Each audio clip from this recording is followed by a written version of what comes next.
Hey everybody, welcome to CMB's Reggae Artist Spotlight interview number 6. My next guest is an artist who's been performing reggae since 1988. Aside from his performance as Iron Lion, he has worked with countless bands including the recently Grammy-nominated Soja. Mr. Brandon has the experience of working both in front of audiences and behind the curtain. And I'm excited to have with us Mr. Ronnie Brandon, also known as Iron Lion. Pleasure. How are you doing, Wonderful. Mr. Lion? I'm Ronnie. great. Brother. I'm great, brother. Thank you. All right, Thanks for so we'll having me. start. We'll start at the beginning, like I always do. Please introduce yourself. Give us the 1 minute elevator pitch.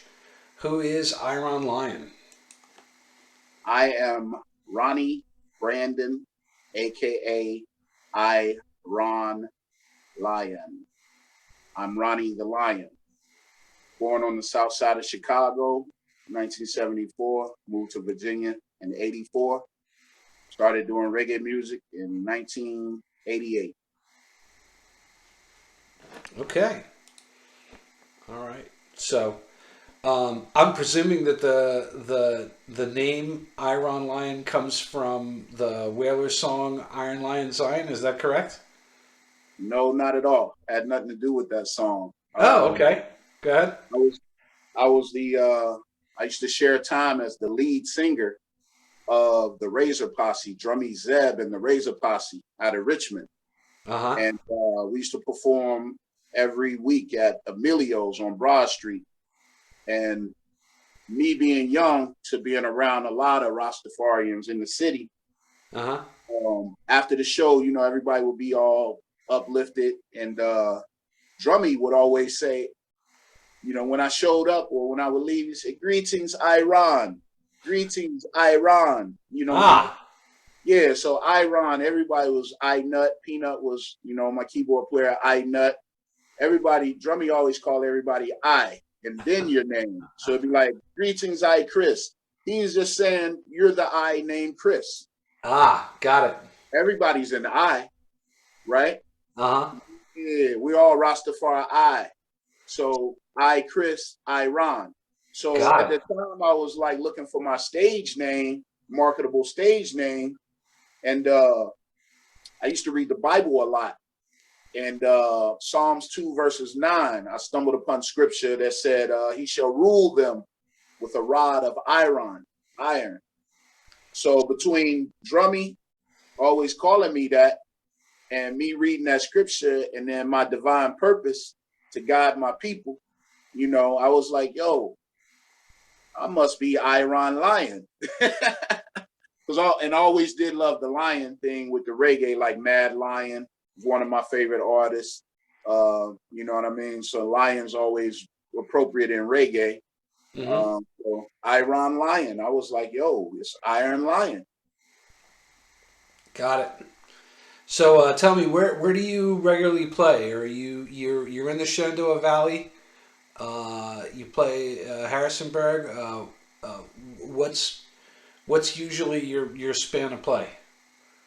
So I'm based in Harrisonburg, Virginia, Mm-hmm. home of Ralph Sampson, James Madison University also.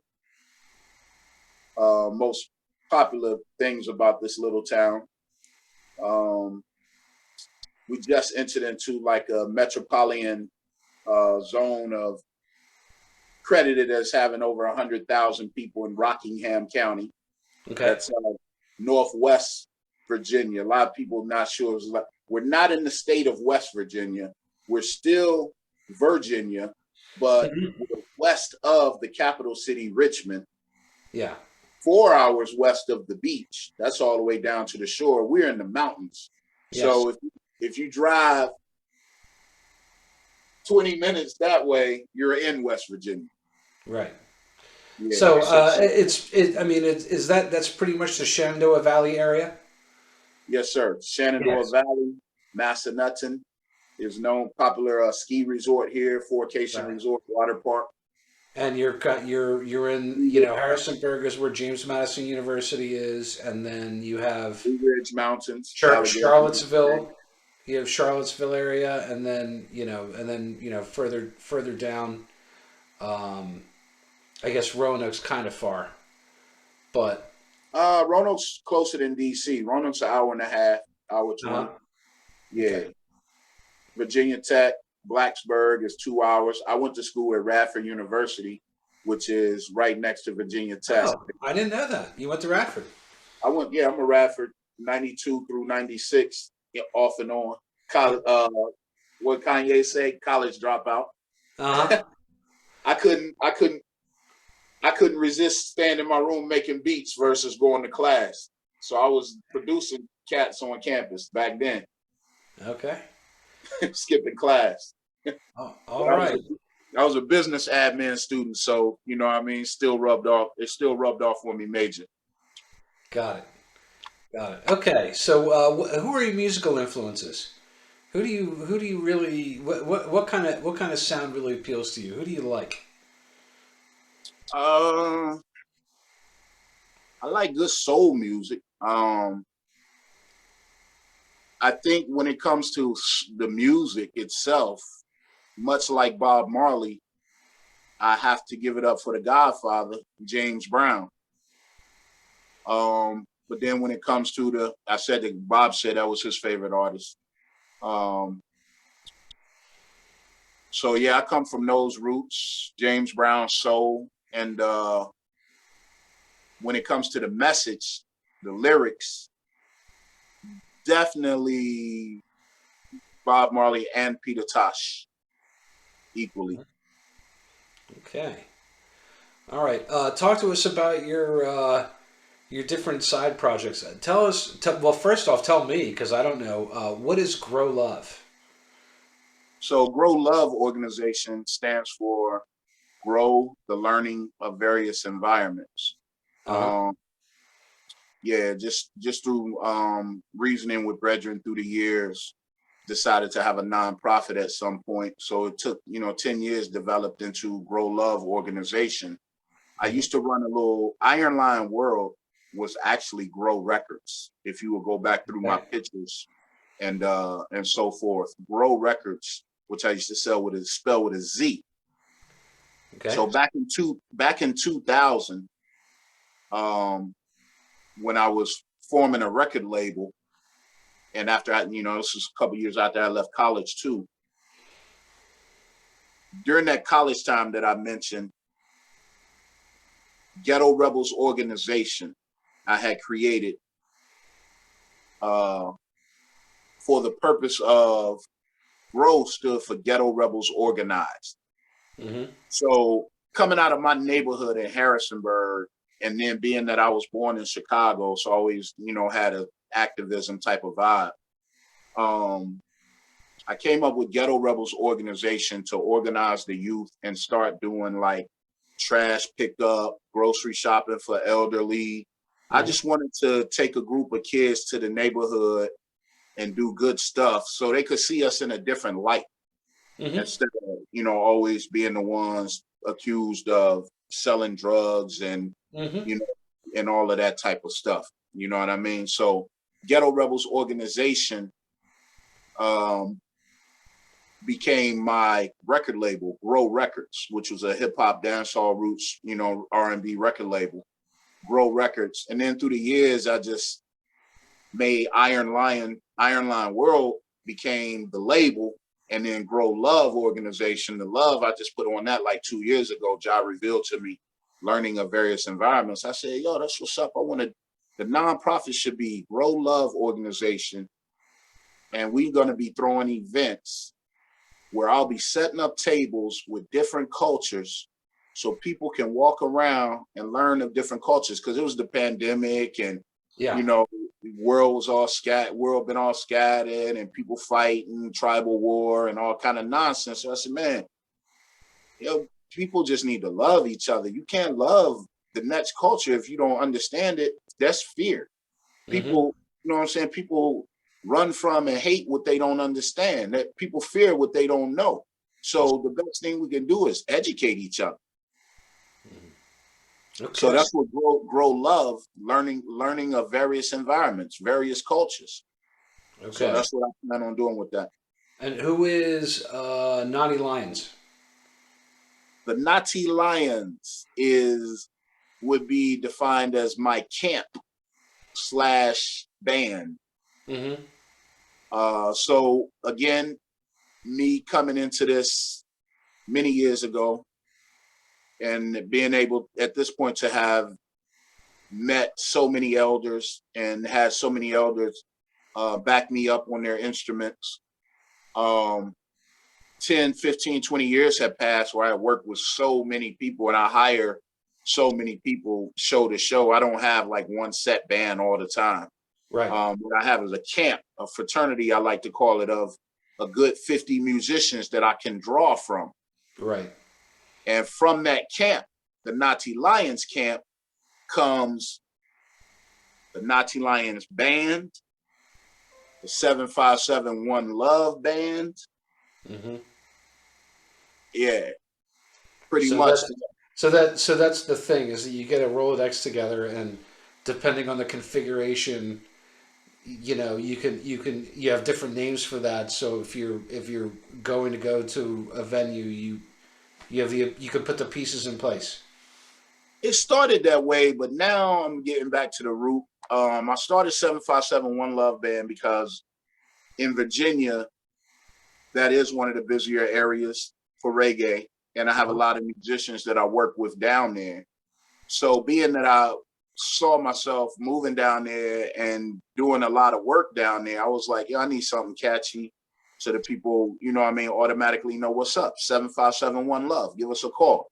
You know what I mean? Like 1-800-1-LOVE. You know what I mean? Yeah. So 7571 Love. So that's why I created that. So the branch of Natty Lion musicians that are down there could always have a vehicle to, perform in, yada yada like that. And then, but now, as I was saying, now that I'm looking more at touring internationally again,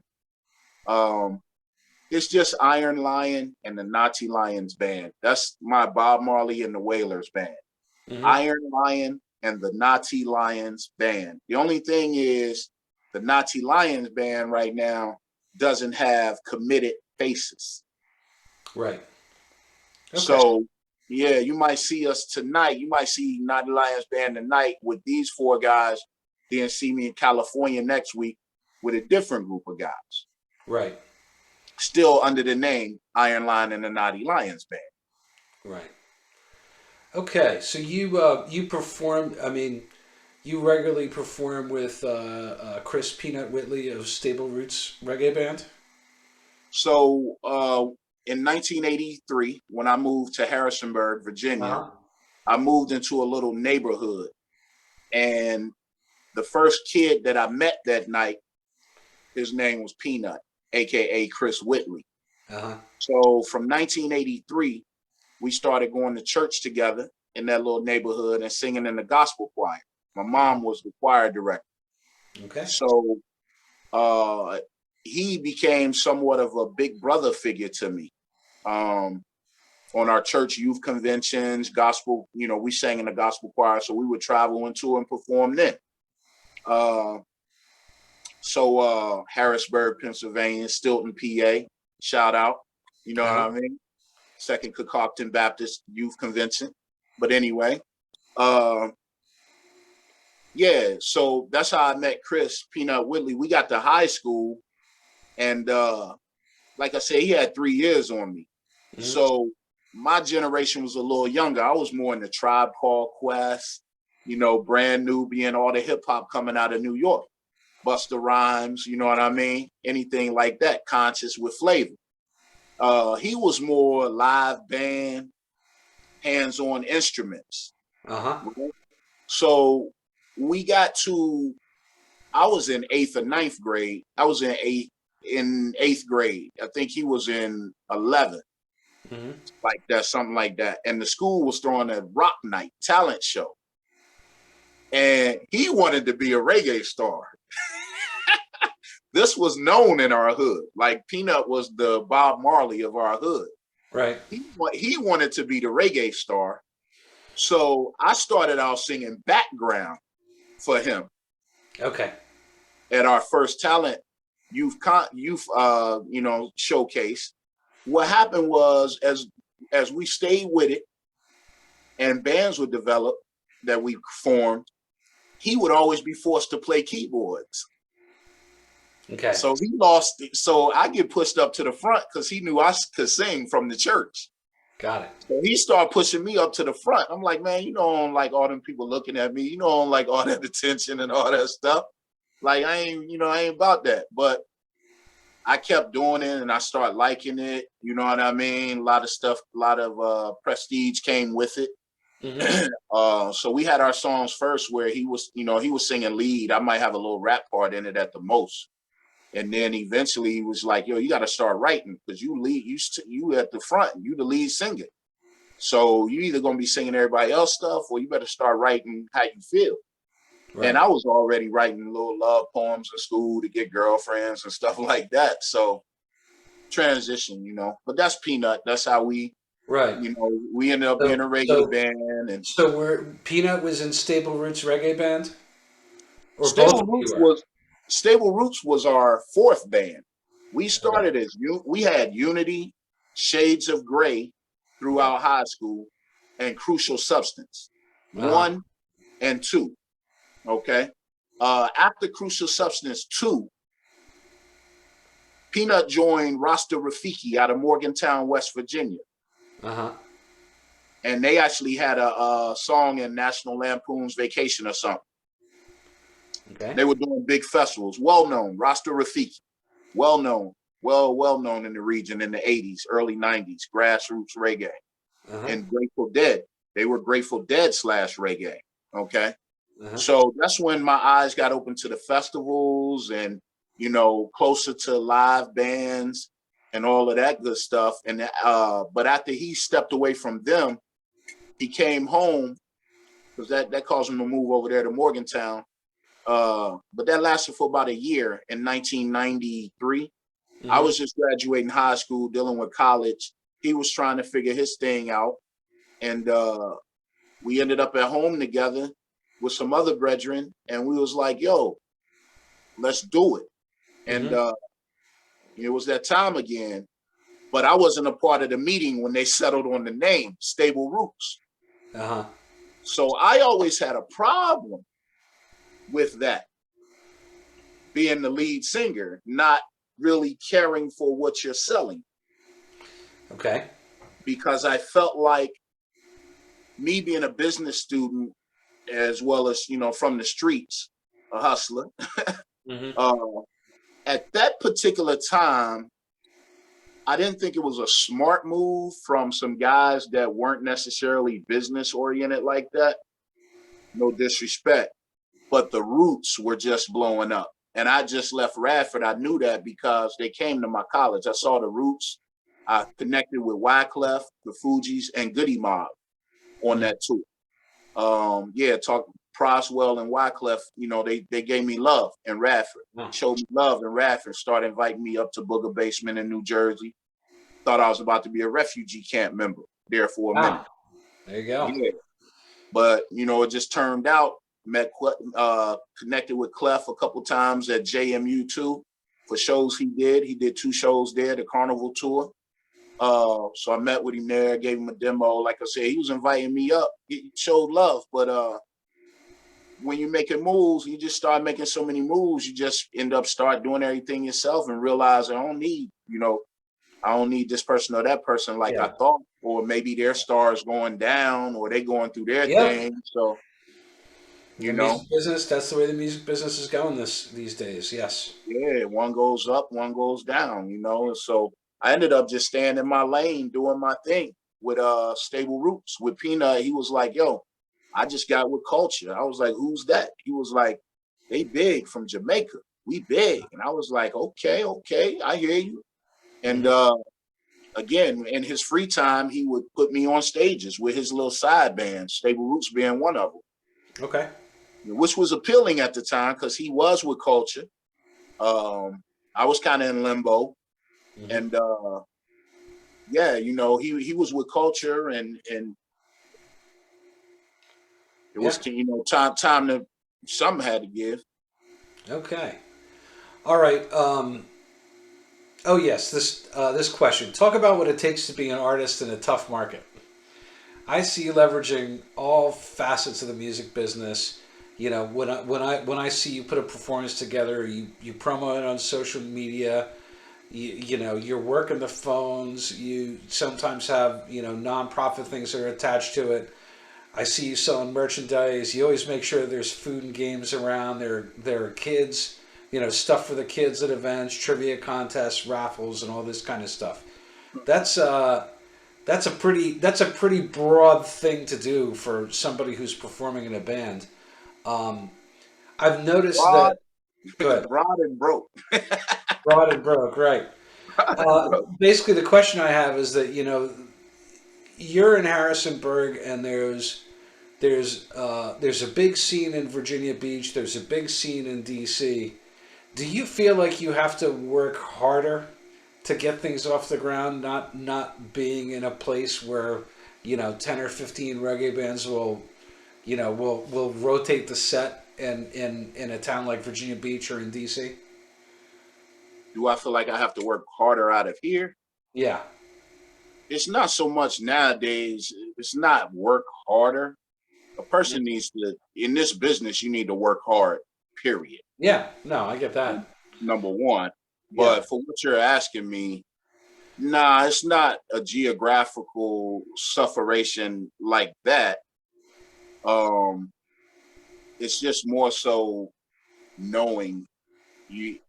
I would say this area deprives you more of just being around people that could progress it faster for you. got it. But at the same time, knowledge is on the internet in abundance today if you know what you're looking for. That's the difference in a small town. Like, you just don't have, if I was in Kingston this morning, who I was at 20 years old, anybody in my town would have told you, like, yeah, if y'all had put him in Brooklyn or Kingston, I was from Chicago. Yeah, So, you know, had I been in Kingston, I had, put it to you this way, I have like 100 songs recorded with Peanut, unreleased. I'm just now releasing stuff on DistroKid because technology has caught up with me. right. Okay. Hmm. We did the work years ago. So we've been performing songs and stuff for years, but we weren't, we, Harrisonburg didn't offer Tough Gong Studios. It didn't offer. Right. So who knows, had I been in Jamaica auditioning in studios with broke pockets, I probably wouldn't be broken that way today. Got it. I would have sold a lot of songs, whether they might have been like, well, you can't sing them, but we love your words. Or, you know, or both. Like, yo, this dude can write and sing. Get in here, we recording you and sending you overseas. Right. We are that studio here. We are that promoter here. We are that booking agent here. There's nobody that gives a love for reggae but us. Right. So that's what I'm saying. Like, it's not like you're in DC where Yeah. people understand, where there are fans of the Yeah. culture. Here it's like fans of Bob Marley, but the only song they know is No Woman, No Cry. Right. Okay. All Not right. overall, but you know, as a, you know, overall Nice. tone. Yeah. Okay. Next question. We've had, you and I have had some deep conversations about Rastafarianism and Napoleon Hill over the years. Um, I know a little bit about Rastafarianism from the outside, but I'm not. I can't say that I'm that well versed in it. But the question I have is, you know, what do you think the major ideas are that really are the driving force behind reggae, to try to explain them to people who are from the outside? And granted, you know, this is a timed question. Can't you take a couple minutes with it? But you know, we can't get further than that. Okay. Um, That's funny that you asked that question, because I woke up to somebody with this soldier winning the Grammy situation. Somebody posting a tweet of Bob Marley's old video where they asked Bob, "Can anybody copy reggae? Can outsiders copy reggae?" uh huh. And yeah, I encourage you to go check out his response on that. But coming from Ronnie Brandon, aka Iron Lion, I would just say you got a lot of music in the world. You have one music with a melody, which is sound to the ear, vibrations, or vibrations that are positive and make you feel good. And if used properly, holds a message of love, a greater love. Like I said, when I went to define love, it was the learning of various environments. So if I care to learn about various environments, to me, that means positivity and godliness is within me versus selfishness and a one world way ruling race or, you know, type of order type of thing. So I just feel like reggae music is that anointed, mystical music when used the right way, that, as we call it in the reggae community, the king's music. But you have to know the king in order to understand that. So without me going deep into that, you touched on it a little bit, Rasta, Napoleon Hill. And Rasta, for those who don't know, Rastafari is Haile Selassie. Lord Tafari, yes. Okay, so talking about the same person, Ras, Governor Tafari, because Ras means governor. So Governor Tafari he graduated from governor to become king. Kings, and then became, you know, took a new name, Selassie. So that's how it went from Ras Tafari to King Selassie. Same man, two different names. But to respect that, you got to do some soul searching and spiritual educating, because it's going to come up against everything you've been taught in the world. Right. So the average person is going to put up a wall real fast, because at 20, 30, 40 years old, I'm set in my ways, and I fear, once again, I don't love, I fear anything that could knock me off my square. And that's the state of it today. The schools, the government, the schools, the churches, the university, they get you first before you're able to go out. Why is it every black kid in this country can name you 20 rappers, but can't name you 20 African leaders through history? Right. What are we teaching the kids? Like, how big is the world? America? Or is there a world outside of America? Yeah. I mean, I kind of get the sense of that, you know, Rastafarianism appears to me like it's an understanding that the path that you take in your life is connected with society, but should not be driven by society. Evil is always going to exist in the world, and that people who follow their own spiritual path, you know, part of that path is a recognition that, you know, Babylon's always going to exist. Corruption's always going to exist. You know. Well, we serve. What you're getting at is we serve a merciful God. Yeah. Again, and then a lot of people believe in these things, yet they say they're atheists, but they believe in positivity and consciousness and different things. So to me, I laugh at them. I'm like, you believe in God. You dig what I'm saying? You just don't believe in a God. Right. You dig what I'm saying? Or the king that I serve as my physical representation of God. Right. Because the closest thing that could be a physical representation, you know, and that's what opens it. Oh, well, you saying he Jesus? Yeah, that's what I said. You know what I mean? But at the same time, this man interviewing me is Jesus. If I want to have love, because God created us all in his image and likeness. So every man is a Ras. Yes. He's the head of his own self. But if your mind ain't right, it's not necessarily good that you are Ross of yourself. You see what I'm saying? And that's so it's easy for me to hug anybody until they stab me in the back. Right. Because then I know what type of Ross you are. I'm gonna give you the credit that you the governor, that you a human being, that you made in the image of God, just like I am, that we're both children of God. But I'm gonna judge you when you dig what I'm saying? When you step over the line and do something, you know what I'm saying? When you infringe on my territory or my space, or you know what I mean, whatever. Because I'm a God too. Okay. That's when the lion gonna come out. Okay.